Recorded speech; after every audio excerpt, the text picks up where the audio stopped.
Life Audio. Today on Talk About That, John gets a 67 Mustang and some pointy sideburns and wonders if relatives can see us from heaven. Meanwhile, I wonder how long I could stand on one foot and ponder why having my accomplishments forgotten is actually a huge relief. Plus, a conversation about living by a standard versus being ruled by our feelings or the actions of others. Today's episode is not sponsored by IKEA. Our instructions are self-explanatory. But first, a word from our actual sponsor.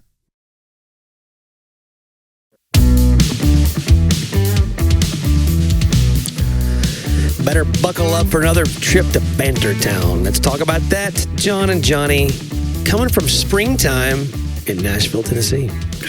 Buckle up. Keep your safety harnesses. Keep your hands and your arms and feet inside the podcast at all times. Did you ever on a roller coaster put your arms and feet outside just to see what would happen? That's my friend Stumpy did. What's wrong with you? No, I never did that. Stupid Stumpy. My wife, as we consider vehicles for our daughter who's 15, we have a lot of talk about safety things. Right. But you're looking at getting an older car. Like side curtain airbags. There's a big conversation for us right now. Whether they're... I was thinking, I didn't drive a car with a side curtain airbag, and look at me. Yeah. It's amazing that I'm alive, truthfully. But I want multiple curtains. Not just a side curtain. Just, like if you're in the theater and you're behind the one curtain, you have another curtain that you're waiting behind. That's my fear, by the way, as a performer.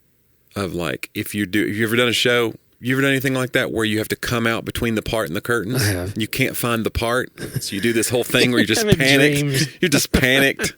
Okay. And now, we just see it and then moving. people are just laughing. They think it's a bit. You're like, I can't get to you. Most theaters have like the part in the curtains, like there's like a tab on it with like a piece of green tape or something where you can. Shouldn't they pull the curtain for you when you come out? I don't know. Jimmy Fallon's curtain gets pulled, bro. Some of these places. My favorite thing ever, as far as waiting to go, like you're waiting for a literal old situation like that, an old world talk show situation like that.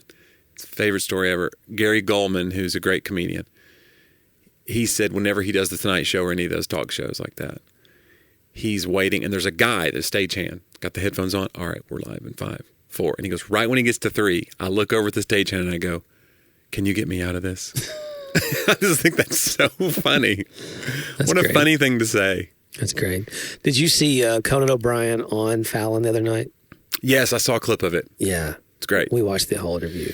Yeah, he actually has gone viral this week in a strange way. Conan's always been very appreciated by other comics. He's kind of like our guy. Yeah. Because he's so unassuming. He's known to be a very kind person. Yeah. And he always had comics on his show that did not have like a huge following yet, or they were kind of up and coming, or they were a little bit strange. Yeah. Like he helped break people like Tig Notaro and John Doerr and Patton Oswalt and people who could not get on the Tonight Show. Yeah. But they would go on Conan and do their weird thing, and he would just let them do it. So we've always loved him, but it's so cool to see people. I was actually listening to a podcast of his. He has a channel on SiriusXM. It's the Conan Network or whatever, and they play his podcast archives. And the episode I was listening to was about, he was talking to somebody about why can't we appreciate people while they're still alive? Like you have to wait for them to die to hear these eulogies. And what's funny is I was telling my wife, I go, Conan's having that moment this week because he did Fallon and he did this show called Hot Ones, which is where this guy, it's a YouTube channel that's like gone viral, but basically it's just a talk show where people eat hot wings. You've seen a bunch of the GIFs probably, one of Paul Rudd eating the wing. And it's like, there's a million of those. Uh-huh. But it's from that show, Hot Ones. And basically, you try to interview somebody after they're eating the hottest wings they've ever eaten. And they get progressively hotter. But evidently, Conan's was the best ever. Like, by all accounts of the 200 and something episodes of this show, Conan's was the funniest. He was so disarmingly funny. And so a bunch of the clips have gone viral. And so literally on Twitter, Conan's just trending and people are saying the nicest things about him. Crazy stuff that you just would never have gotten out. And it's almost like, did Conan die? That's how much people are gushing over it. And right. I think that's so great. Right. And I think we should give people their flowers before they're dead. Like, I think that's, there's something to that. I think we've talked about that before about There was a Robert Duvall movie called Get Low, and it was about a guy who's terminal, but he decides to have his wake while he's still alive. I think it's a true story, based on a true story. Because he's like, I don't want to wait to hear what everybody's going to say. Yeah. It's interesting. We used to have a guy here who wanted us to do a living funeral. He would call it that, a living funeral for our pastor. And Andrew just doesn't want nice things said about him. Right. In that way. It makes him uncomfortable. Yeah, but it was such an interesting way to say it, you know, and it does cause you to stop. Like one of my favorite lines, you know, and I'm sure it's elsewhere too, but one of my favorite John Foreman lines in a song is I'm living more than for a funeral. And in the Christian world, in the ministry world, there really is, because you do funerals a lot. Yeah. There really is a sense of you can get caught up almost in an idol sort of way. Yeah, you want, what are they going to say about me? Your someday? legacy becomes this idol of like, what's the paragraph to sum me up going to say? Yeah. And am I living in that paragraph? Am I adding a line to it now with this accomplishment I just did? Is that going to be, they'll for sure mention this because this is a big one. But it's so pathetic. You go, this is all going to get boiled down to, at best, an hour and a half. Uh-huh. And then they're all going to go to eat at Chili's or whatever. Right. And not, I mean, like, I just thought that was interesting. Like, if you get outside of that, I don't really. Yeah. I do think about it actually when the kids from the youth group, I think about that. You know, we recently had a student pass away we had lost touch with from, you know, years ago. Yeah. And so that thought, and I've been talking to some of the other, you know, kids and stuff about, you know, this guy was in his 30s. And so most of them in their 30s and sort of that, I guess, mortality coming home to be a reality for them a little bit. And you think, okay, if all of them were together, what would they say? Of course, then I start going through all the things we should have done differently or all this and that. And at the end, I hope that they remember something. I no longer want them to remember something about me, I think. I mean, I still have plenty of pride and all those things, but there's that idea of I want them to remember something that makes them alive for now and forever. You know what I'm saying? Like that, something that brings you life. And if I'm a part of that, amazing, you know, but. Right. Well, it's good that you feel that way because I'm not sure it's going to go as good as you think at your funeral. I don't think so. I'm just kidding. You think God lets us listen in on the funeral? That is a thing that we kind of wonder, right? We think that Grandma is watching us like it's a recital. She has to come to. It was somebody said that the other day in a comedy bit. They were just like, "What a bummer in heaven! Like you get to experience like the joys of paradise, and you got to stop and be like, hold on, Dave's got a recital." You got to pull up a chair. You're not even free from it in heaven. Right. Dave got a big promotion at work. Nana, you're going to want to see this. Do I have to? You do. You have to because Dave thinks you're watching. Stop surfing on the Crystal Sea and come over here and watch this. Exactly. Right? Because that's what Nana's going to be doing. You never get out of you're going to be a volleyball dad even in heaven. You still have to be there for the big Watching moments. my great-grandchildren. Yeah. You can't even get the ball over. Yeah, it's horrible. They're just bad at volleyball. She's 8. Leave her. Can I send her a message? No. Can I haunt any of these children? That should be built in. I do wonder about that. There's such interesting, of course, lots of things and fiction has been written about it, you know, but I do like whatever that state is. Yeah. Like, again, I don't mind saying this. I don't think this is that weird. What you think heaven is a state? I'm saying whatever state you're in between now you think it's Nebraska? You think it's Nebraska? You think heaven's Nebraska? I know almost heaven. I know almost heaven is West Virginia. Oh. So what's next to West Virginia? Virginia? Oh, wow. Because if you're almost in, okay. Okay. There you go. I've been to both. Yeah. It's lacking. No, come on. We love all of our United States. Which, by the way, the history of West Virginia and Virginia, how that happened, is really fascinating. Anyway, but I always sometimes I'll be praying. I had this moment yesterday. I'll go through. It's like just instinctive. I'm thanking God for family or praying or mentioning family before God. Yeah. And I said, God bless my mom and I started to say Dad because for years I would say bless Mom and Dad. And so instead I go, bless Mom. Then I kind of stop. It's a little sad for a second, you know, because it's just instinctive. But I was like, hey, tell Dad I said hi. Yeah. And that I miss him. Like, I think I'm really good with that. Like, I don't believe in praying to the dead. Right. But I believe if Dad is with God, if I believe in those things, which I understand to the unbeliever, this is insane. But the resurrection, the life after the dead, is the thing that sets us apart into a different belief system altogether. So if I believe that, then why not? Could God not go, hey, John says hi. Like, John, why? I don't know why you always freak out about that. I'm sorry. Like, I'll do better. I'll do better. I'm sorry. I really will do better. Hey, speaking of freaking out. Oh. You guys are going to freak out when you hear what these guys have to say right now. I mean, it's going to be unbelievable. We should take a few moments, Johnny, and hear a word from a few of our sponsors.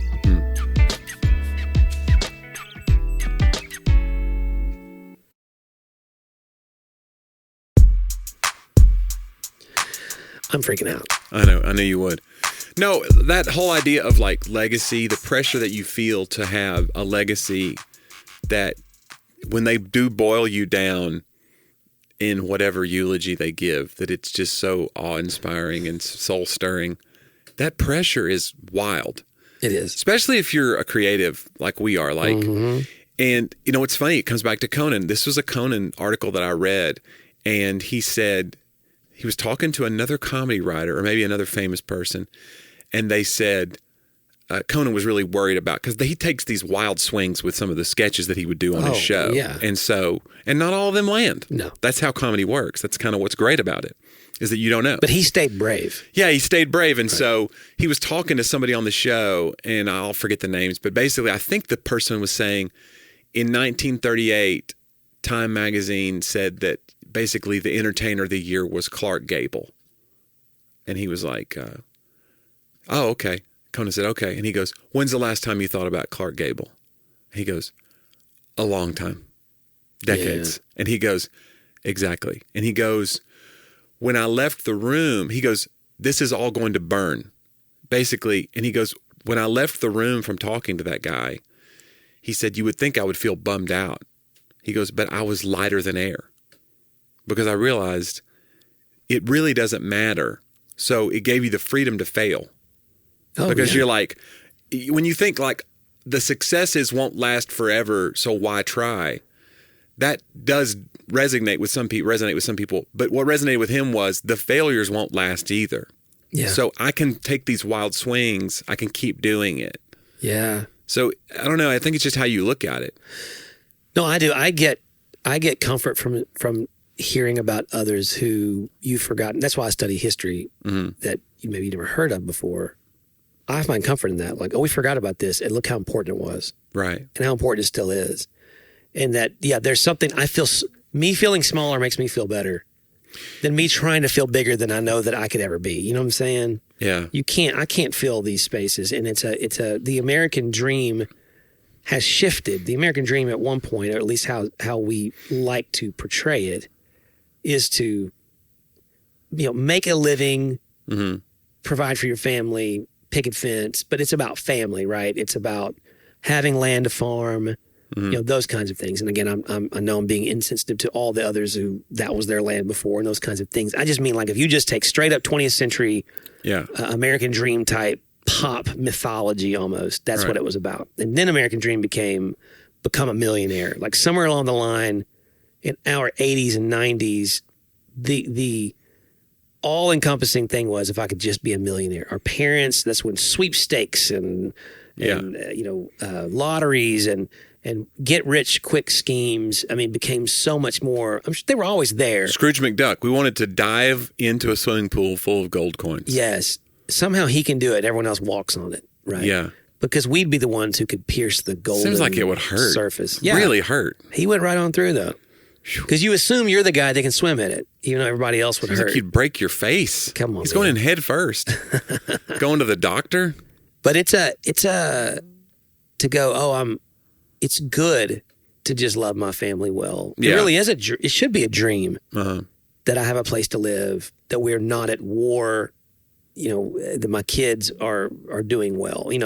I think it's just, we've sort of taken out the golden hue of normal life that's supposed to be like, do you get to be with your family at night? Somebody spoke about that. I think it was either the Oscar-winning, what was the Life is Beautiful, that was about the Holocaust, and the producer of that movie was talking about, they had an actual Holocaust survivor come up and help with their speech, I believe, and they were talking about that I don't take for granted anymore the gift of an ordinary day at home with my family.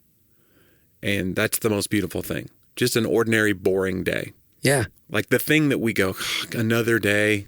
Right. Like if you've lived through something horrible, an ordinary day where you didn't get bad news or you didn't get hauled off to the gulag or whatever it is, like that becomes this huge gift, and we take it for granted because we string ordinary days in a row so much that we're just like, you know, we just lose like the wonder of that, that there's something great in the ordinary. Yeah.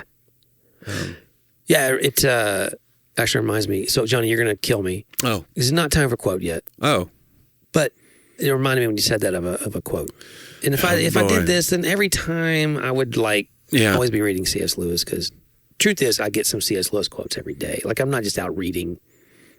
I read, but also I read, and I have C.S. Lewis books, Johnny, but then I get things also because I think there's so much can be brought to it. But one of these was, so don't count this. It's not my quote yet. It says, to shrink back from all that can be called nature into negative spirituality is as if we ran away from horses instead of learning to ride. There is in our present pilgrim condition plenty of room, more room than most of us like, for abstinence and renunciation and mortifying our natural desires. But behind all asceticism, the thought should be, who will trust us with the true wealth if we cannot be trusted even with the wealth that perishes? Who will trust us with a spiritual body if I cannot control even an earthly body? So he's talking about self-control and fighting against our nature. But to me, there's like an element there of that if I see the negativity or even the suffering and I see them as something blocking me, again, like horses in a field, instead of like, oh, these are for riding, like the difficulty in my life, even of my negative, my negative nature. Like I have room to grow here and to go somewhere different, as opposed to just stand here and go, well, I'm never going to get over that. Like I see it, that suffering or that difficulty is an opportunity to actually go somewhere different that I couldn't go on my own. Yeah, it's good. There's so much there. Like I never heard that quote before. That's a great quote. Yeah, I think there's something to be said for, like, there's a dance. Like, there's a great Ben Rector song that I used to play when I would tour, before I would leave for a tour date. Like, I would play it on the plane. I would make it like a ritual, and it was like a reminder song for me. And I used to play it all the time. It was a song he wrote called Fear, and it's about how he's at this point in his career now where he's doing these big theaters, I guess. So he's kind of doing a snapshot of like, now there's 1,000 people in the room, and it freaks me out a little bit. But I remember when he's remembering in the verses about times in his career, like there's a line that says, chased me down outside of Georgia and I was sure that I was done, but something in me wouldn't turn around and run. So he's remembering this time when fear took hold. And the song's called Fear, but in the hook of the chorus is, I learned to dance with the fear that I've been running from. And so this idea of fear is something to be harnessed like the wind almost. It's not something to just be like crippled by and let it stifle your process. Just to go, that's going to be there. Somebody else I was listening to an interview yesterday talked about how it was Bill Hader, who's amazing. Like, I think the further he gets from his SNL career, you realize he's one of the best that's ever been on that show. Yeah. When you watch his old sketches and you see how talented he is now, he's become a director and writer and performer at large now. And so he's just doing so many great things. But he was talking about, like, he's always had crippling anxiety, and even on the show. But he goes, somebody that he did therapy with just said, just acknowledge it. Instead of trying to hide it or stifle it, he goes, I'll just take a minute. He goes, I did it backstage before I came out to do this podcast interview. He was telling, it was a live podcast that he was doing. And he goes, I was just backstage pacing. And he goes, and I just go, I am really anxious. And he goes, just saying it, let like some of the air out of it. Yeah. And let it have less control over him. Just admitting it and being like, but we're going to do the interview anyway. Yeah. I feel really anxious right now, but here we go. That's interesting because, again, it's like you mentioned the wind. It's almost like the wind's invisible and it's blowing you all over the place. You can sit here and act like it's not there. Yeah. Or you can put up a sail, right, and acknowledge it, right? I mean, I think about how many times, and that's the whole the work inside your internal world. Right. Is there are patterns and things repeatedly happening to you. Yeah. That over the course of a lot of people's lives, most people's lives, they are surprised every time. Yeah. Or they fall into it, well, this is going to happen again. But there's no like understanding of its pattern, its origin, where the motivations are meeting the circumstance, or how your wiring is contributing to your response. It just feels like, well, this is what happens. The wind blows me over. Yeah. Right? Like this is what it is all the time. As opposed to going, you can't know everything, but you can see, oh, okay, I can become aware of the fact that every time my spouse says X, this argument ensues that leads me to this feeling. Or every time my boss does X, I react like this. And that it's not as random as we want to make it, that there really are patterns in each one of us that are related not just to the circumstance, they're related to us. We are the other variable in the equation of our lives, that we're always there. We're the main constant of what's happening. It's a constant variable, Johnny. Yeah, and I will say too that if you are an actual sailor, you need to use an actual sail to guide yourself through the wind. Don't just think that your good attitude or your planning. It's going to take more than internal work. You need a real, actual sail. Right. We have a huge sailing community that listens to the show. The contingent's huge. It's a shocking amount, actually. It's a lot of them have yachts. Oh yeah. None of them are patrons, which I find that's hurtful. A little. John, how do you become a patron of the show? That's a great question. Just a totally random question. You would just go to talkaboutthatpodcast.com, and there's a button there. And it gives you ad-free content if you become a patron. Click on support, get ad-free content. And if you want to send us a note, we love hearing from our listeners. Go to hello@talkaboutthatpodcast.com. That's the email address for our show. Yeah. Or you can click on the bottom right, the little voice bubble. It says, hey. That's what I think when I see a voice bubble. I think of a cartoonic hey. Yeah. Maybe that's AI now. It's hey I. Hey I wonder if AI will develop, if it can develop sort of a whimsical personality. Like a morning zoo podcast that's just computer voices. Wouldn't that be great? Like the wacky guy and the, come on, fellas. Come on, guys. Yeah. Let's keep moving here. Now, look, I called my best friend yesterday and I recorded it. Let's just listen to what happened. Yeah. Like, can they do the whimsical stuff? Johnny, the real question is could we do the whimsical stuff? Would you be fooled by an AI whimsy person? Probably. I don't know. I think the kind of person that's being born right now is going to grow up listening to AI music and reading AI books and seeing AI entertainment, and they're not going to know that it's a wild thing. We've had that conversation, but I really do think that like our brains, because we already think about what we tolerate and what we, very little. Yeah. I tolerate very little, which is shocking that we've done this podcast. Shockingly intolerant. That's our brand. That's That's what we were going to call the podcast before, and we thought better of it. Johnny, you're going to love where I'm going today. Oh, okay. I know I've already quote of the week number 2. It's a real quote this time. Some would say John's cheating. Well, Johnny, I've got the record button over here. Lucky for you, so I don't care. If you want, do whatever you want. Today, though, we're going to launch into our segment that we like to call "They Talked About That."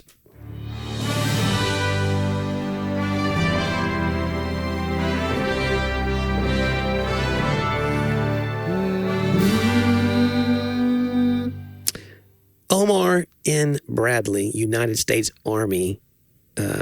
He was born actually in the late 1800s, all the way through World War II, rising to the rank of general of the Army. And he was the first chairman of the Joint Chiefs of Staff, oversaw U.S. military policymaking in the Korean War. Okay.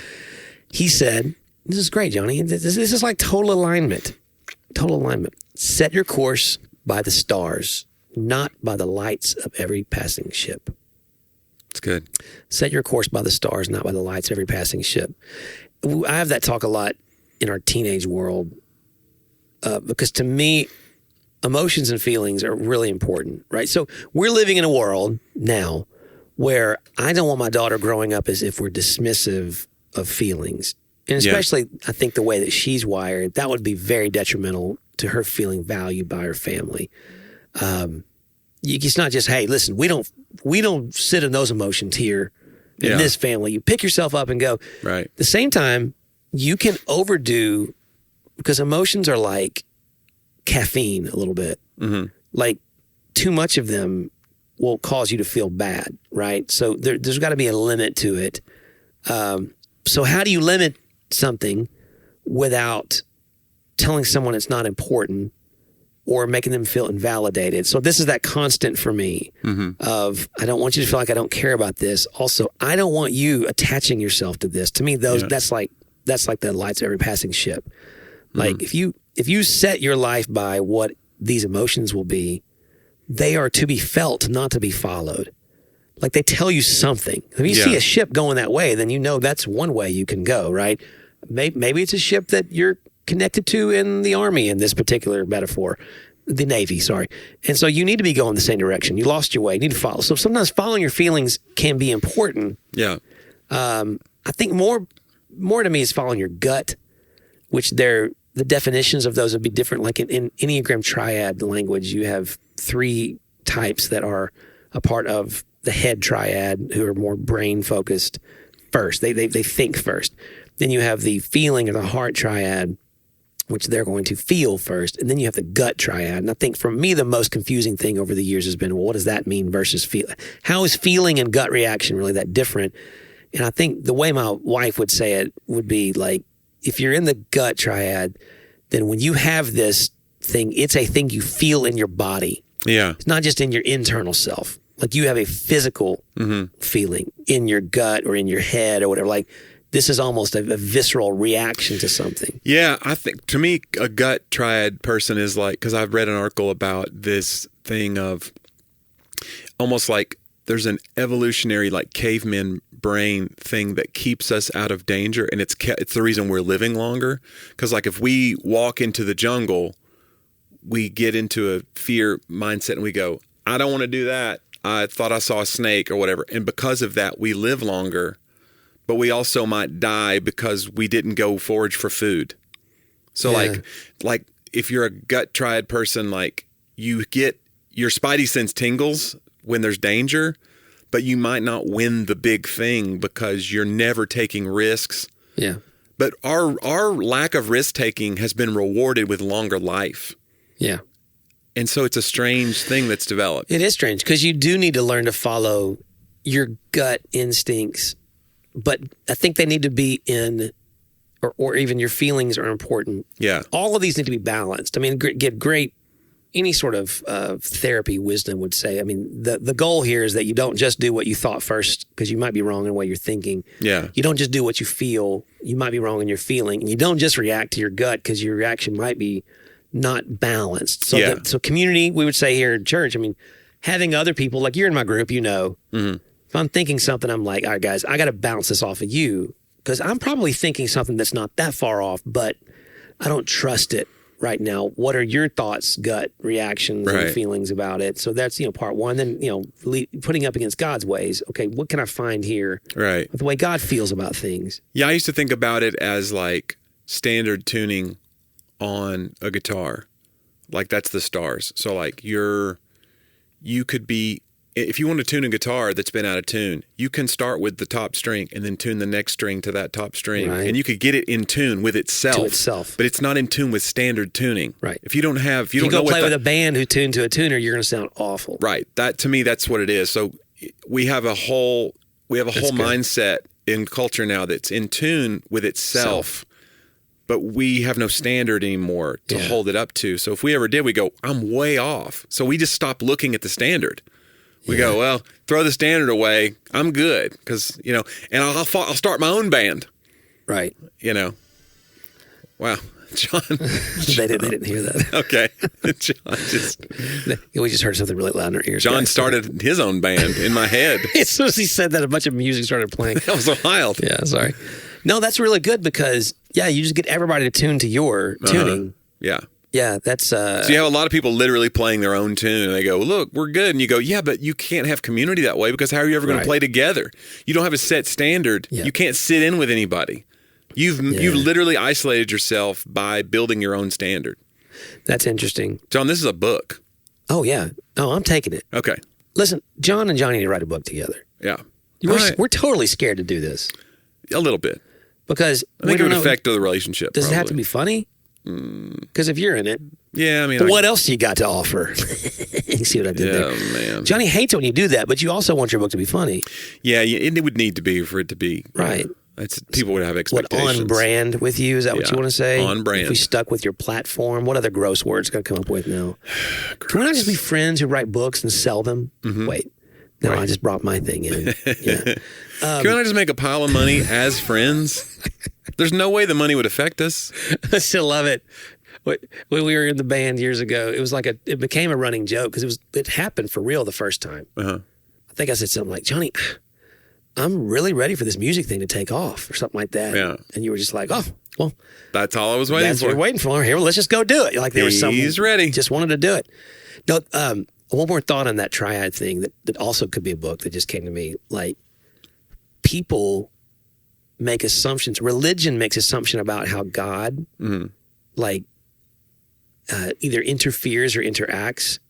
And you can see it in the vast sort of spectrum between evangelicalism or liturgical movements or charismatic movements, or like everybody kind of picks a triad. Yeah. Like, oh, God is all about the way he thinks. And so this is all about the content. So we're going to be people that memorize scripture. We think first, and we're going to totally dive into theology, be completely intellectual. And we're going to spend our life doing that. And as if God has only one way of interacting, and others are all in God's feels. Right. Right. Well, it's God, all emotionalism. Right. This is emotional. And then others are all in God's reactions, which I believe all three are very holy and important. Like, I think God's word is that way. But God reacts to poverty and injustice. He cares deeply about the widow and the orphan and the oppressed and the refugee. And like, there's the gut reactions of God that we see, in Scripture. I think it would be interesting, as much as we say a balanced viewpoint of making decisions or having emotional health in your life, to not set your course by the passing ships, would be to have a balance of those three triads.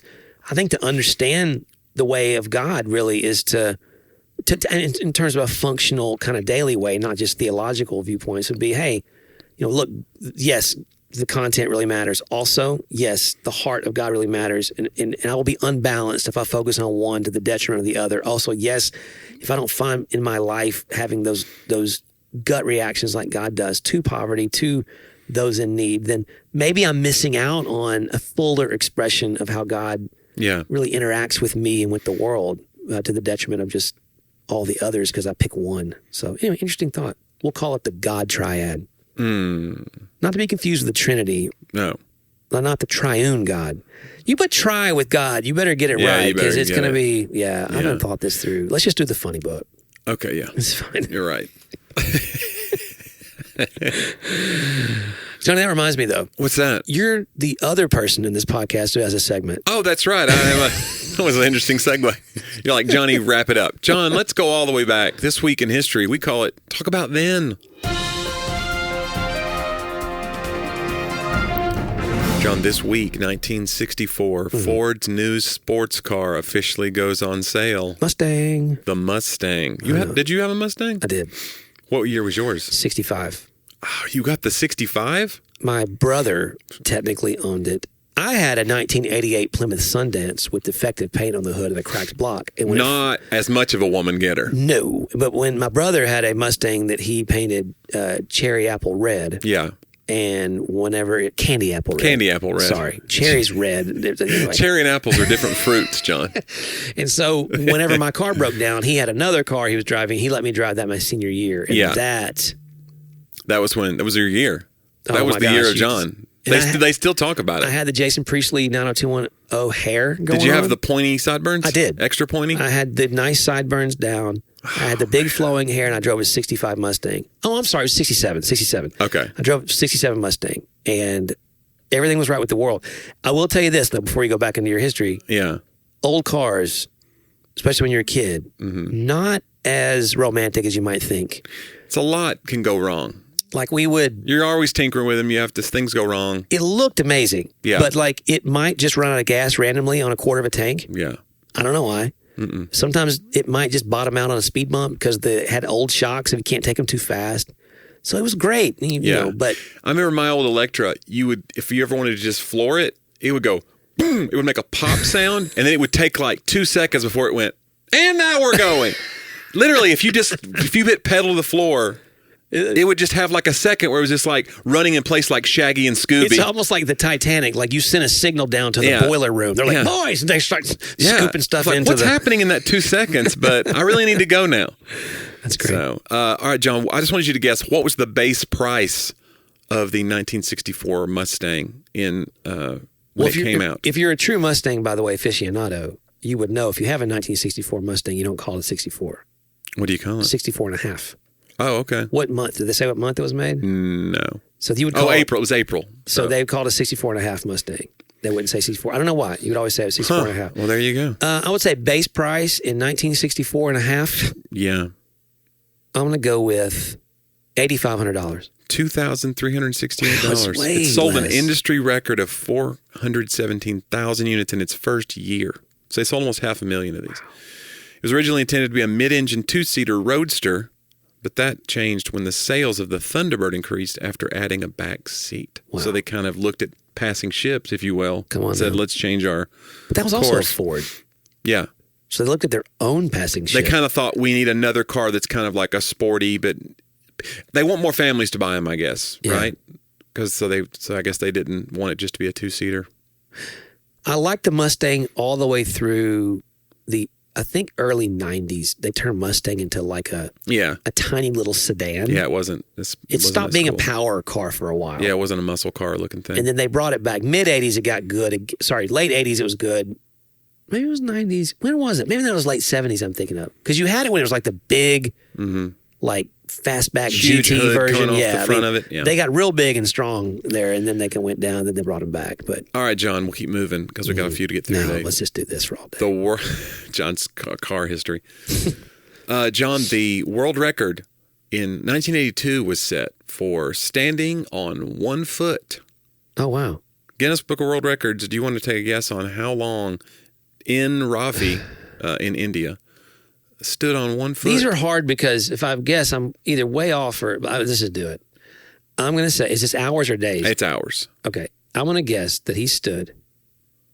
It's a long, I mean, you would go to fall asleep, I would think. I'm going to say he stood, in order for this to be a world record, 237 hours. 34. So you could make it. If you think you could do 237, you're thinking that's doable, And right? again, I'm just making stuff up here. I don't know. I mean, I don't know what his 34 training's like. hours. That's I mean, a long you got to time. understand, you want to go to sleep at some point. Because I'm assuming if you fall asleep, you've not. So you had to stay awake for this too. So What bird stands on 1 foot and falls that's asleep? the flamingo. I don't know if he falls asleep, but the flamingos. Maybe tend he to, had like a flamingo thing going on. I think other birds might do it too, but the flamingo's the most famous Okay. And this guy now. one-legged standing bird. I wonder why flamingos do it. Maybe they're trying to set a record. I don't know. John Henry Hudson set sail in 1610 on his fateful voyage to find a Northwest Passage. His crew would mutiny 14 months later, setting him adrift, never to be heard from again. Yeah, I don't think I knew that. Yeah, Henry Hudson. It didn't go well. Well, you know what's named after him. The Hudson River? Yeah. Huh. Can you mutiny on a river? That feels like a not.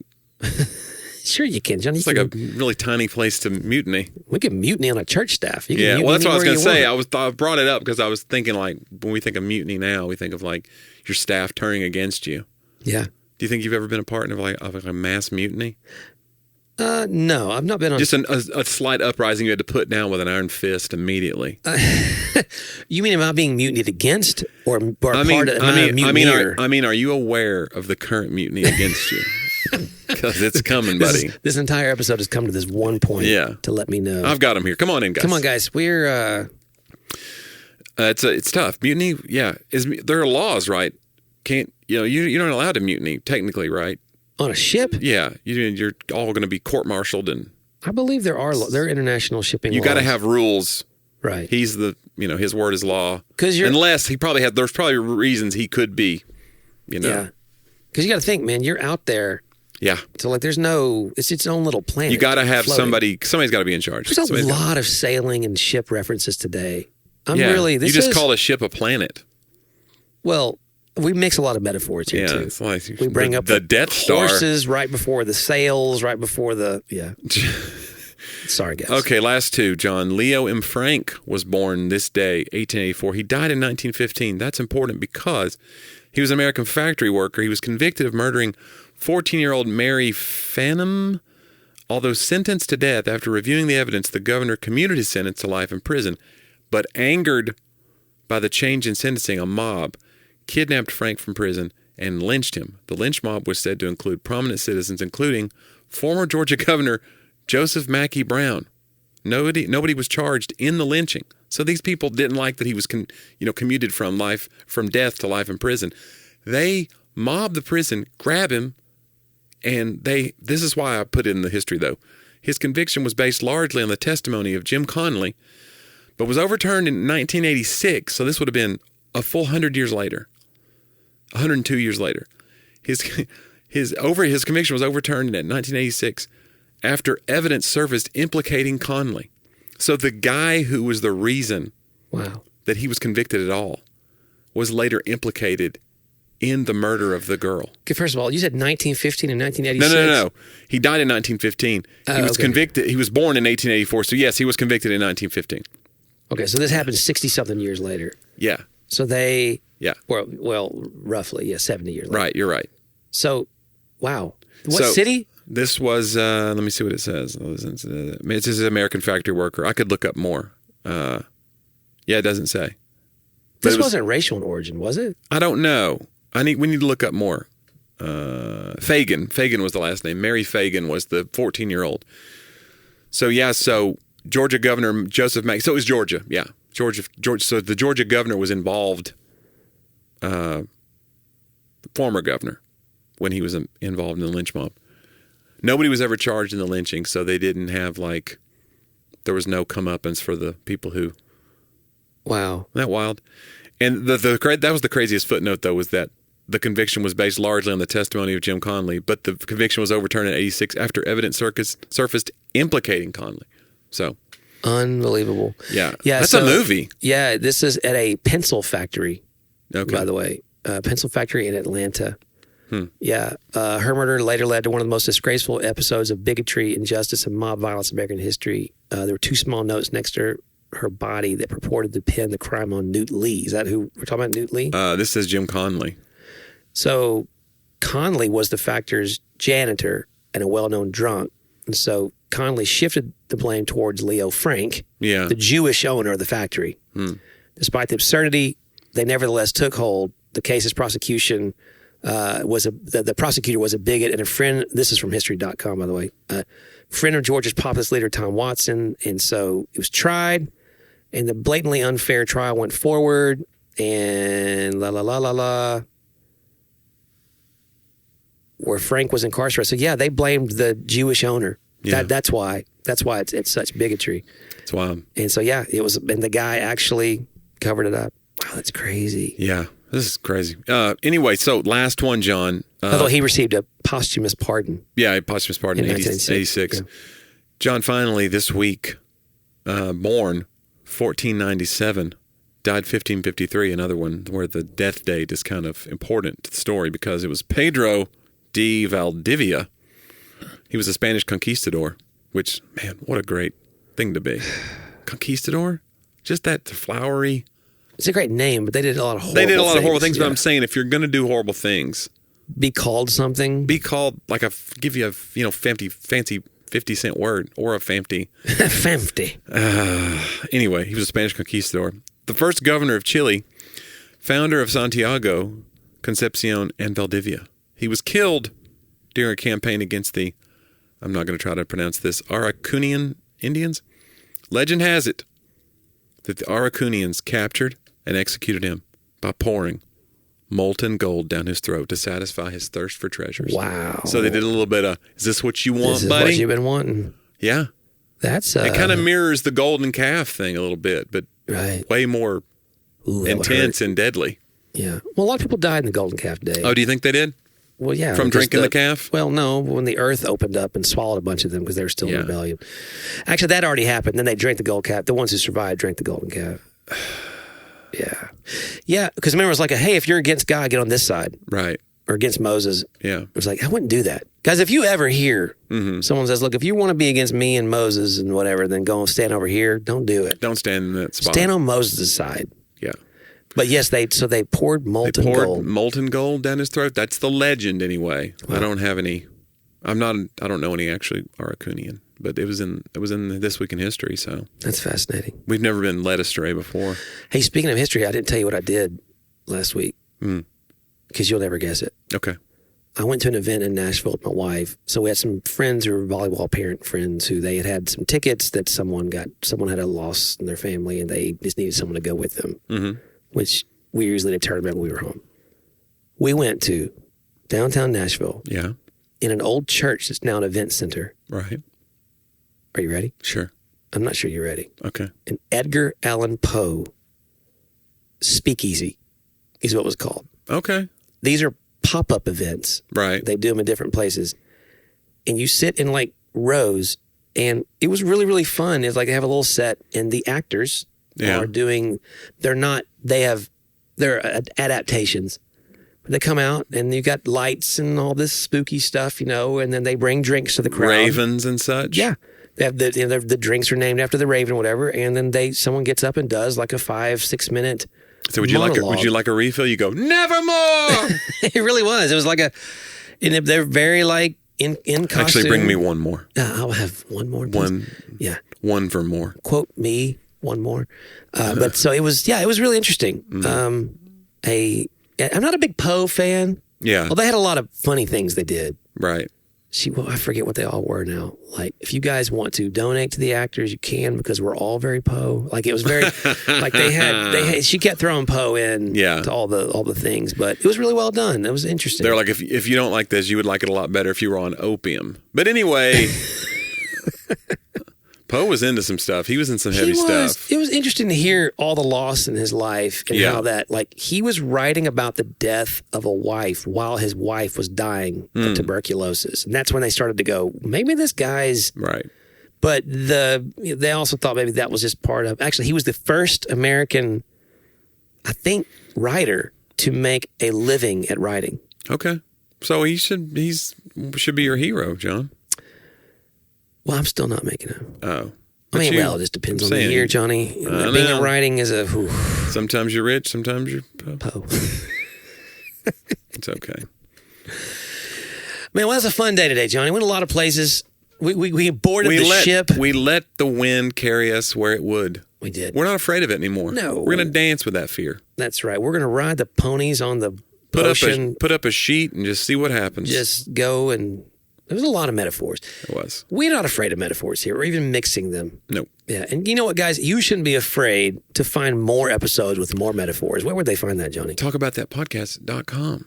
Over 300 archived episodes for your family's enjoyment.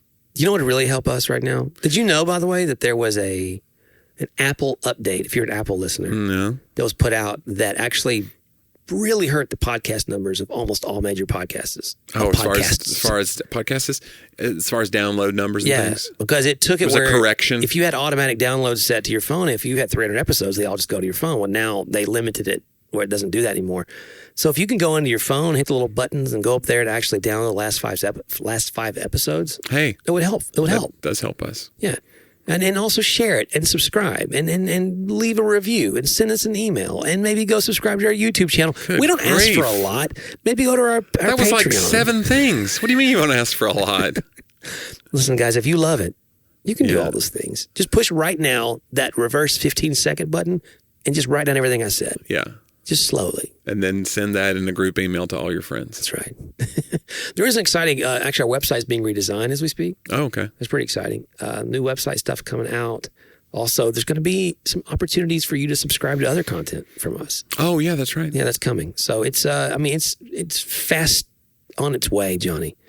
Swiftly moving. Yes. Gingerly on its way. Gingerly coming as fast as you can get here. Hey, you should go to Jonnie W, JONNIEW.com. Do it. New tour dates coming out every day. I'm actually in Florida this week. I have 2 dates. Fort Lauderdale on Thursday night, the 18th of April, and the 20th of April. I am in Bonita Springs, Florida. Both of those are like performing arts centers. Tickets still available.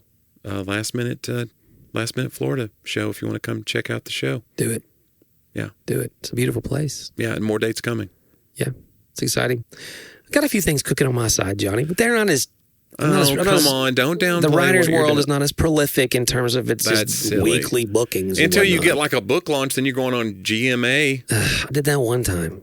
Well, And but now it's a well-worn path that they can have you back. They go, oh, we've had that guy. yeah, I don't know if that's... Is that not how it works? I think they go, we had Reggie. And who was that other guy? Yeah.